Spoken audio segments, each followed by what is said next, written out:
నమస్తే అన్న. ఏందన్నా ఏపీ క్యాపిటల్ ఏమైనా అభివృద్ధి జరిగే అవకాశం ఉందా? కూటమి ప్రభుత్వం వచ్చా పట్టించుకుంటుందా? పట్టించుకోవట్లేదు. అసలు డెవలప్మెంట్స్ ఏమైనా ఉన్నాయా?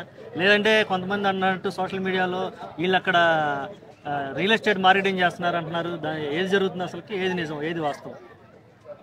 ఆంధ్రప్రదేశ్లో ఎన్డీఏ కూటమి వచ్చిన 10 నెలల నుంచి ఇచ్చిన మాట ప్రకారం ఎలక్షన్ ముందు నారా చంద్రబాబు నాయుడు గారు కానీ పవన్ కళ్యాణ్ గారు కానీ ఒకటే మాట చెప్పారు.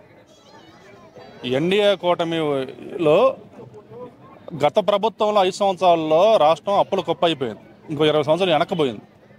అయినా కానీ ఇచ్చిన సూపర్ 6 పథకాలు మేము అమలు చేస్తూ ఒకవైపు సంక్షేమాలు ఇస్తూ ఒకవైపు అభివృద్ధి చేస్తా రాష్ట్రాన్ని ముందుకు తీసుకుని వెళ్తామని ఆ రోజు చెప్పారు. చెప్పిన మాట ప్రకారం గెలిచిన మొదటి నెలలోనే 3 నెలల పింఛను అంటే 1000 3,000 కలిపి చెప్పిన మాట ప్రకారం 4,000 అలాగే 3,000 7,000 రూపాయలు తొలి రోజు ఇచ్చిన ఘనత కూటమి ప్రభుత్వానికి దక్కింది. ఆ రోజు చెప్పిన మాట ప్రకారం. గతంలో ఒక అతను చెప్పాడు 3,000 పింఛను ఇస్తానని. 250 అలాగా 5 సంవత్సరాలు గడిపాడు. అదే కూటమి ప్రభుత్వం రాగానే పెన్షన్ 4,000 రూపాయలు పెన్షన్ ఇస్తానని ఇచ్చింది. అలాగే వికలాంగులకి అప్పుడు వాళ్ళకి 3,000 ఏమో వచ్చేది, ఇప్పుడు 6,000 రూపాయలు వికలాంగులకు వస్తుంది. అలాగే ఎవరైనా కిడ్నీ బాధితులకు కానీ వీళ్ళకి 10,000 రూపాయలు పెన్షన్ వస్తుంది. ఈ మంచాన ఉన్న వాళ్ళకి 15,000 రూపాయలు పెన్షన్ వస్తుంది. ఈరోజు ఆంధ్రప్రదేశ్లో ఇస్తున్న పెన్షను మన దేశంలోనే ఎక్కడ ఏ రాష్ట్రంలో లేదు, తెలంగాణలో కూడా లేదు. ఆంధ్రప్రదేశ్లో ఇస్తున్న పెన్షన్. అలాగే గ్యాస్ సిలిండర్లు 3 ఉచితంగా ఇస్తానని ఆ రోజు మాట ఇచ్చారు. అలాగే ఈరోజు 3 గ్యాస్ సిలిండర్లు ఉచితంగా ఇస్తున్నారు. అలాగే ఎంతమంది పిల్లలు ఉంటే అంతమందికి 15,000 ఇస్తానని ఆ రోజు చెప్పారు. రేపు మేలో ఎంతమంది పిల్లలు ఉంటే అంతమందికి చంద్రబాబు నాయుడు గారు 15,000 ఇస్తున్నారు. అలాగే 20,000 రైతు భరోసా చెప్పారు. రేపు మేలో 20,000 రైతు భరోసా కూడా ఇస్తున్నారు. అలాగే యువతకి 20 లక్షల ఉద్యోగాలని ఆ రోజు చెప్పారు. చెప్పిన మాట ప్రకారం ఈరోజు 10 నెలల్లోనే చాలా కంపెనీలు వచ్చినాయి. వెళ్ళిపోయిన లూలు లాంటి కంపెనీలు కూడా ఈరోజు ఆంధ్రప్రదేశ్కి వచ్చినాయి. బ్రహ్మాండంగా మాకు ఎటువంటి డౌట్ లేదండి కూటమి ప్రభుత్వం మీద. 10 నెలల్లోనే ఇంత చేసింది. ఇంకా 4 సంవత్సరాల పైన ఉంది గవర్నమెంట్.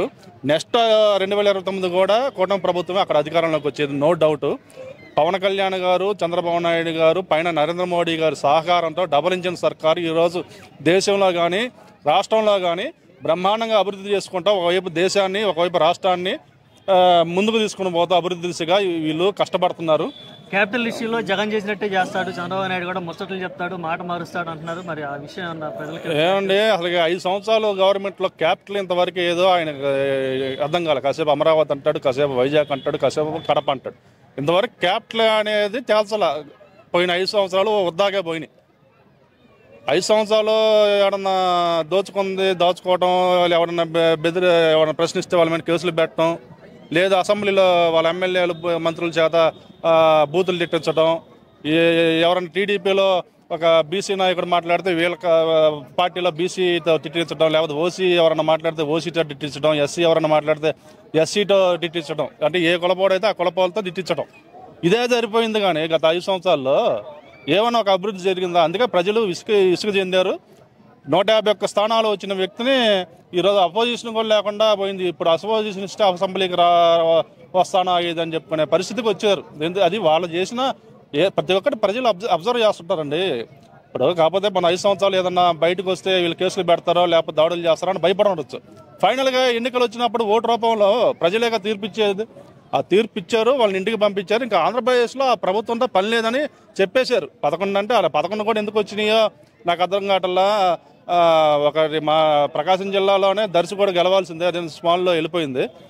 అలాగే 11 కూడా ఎందుకు ఇచ్చామనేది అర్థం కావట్లేదని ప్రజలు అనుకుంటున్నారు. ఈసారి ఎన్నికల్లో ఆ 11 కూడా రావు. ఆ 11 కార్డు సింగిల్ డిజిట్ ఒకటైద్దని నేను అనుకుంటున్నాను. కేజ్రీవాలే ఓడిపోయాడు ఢిల్లీలో. ఈయన కూడా రేపు ఓడిపోయి ఇంటికాడ కూర్చుంటాడని నేను అనుకుంటున్నాను.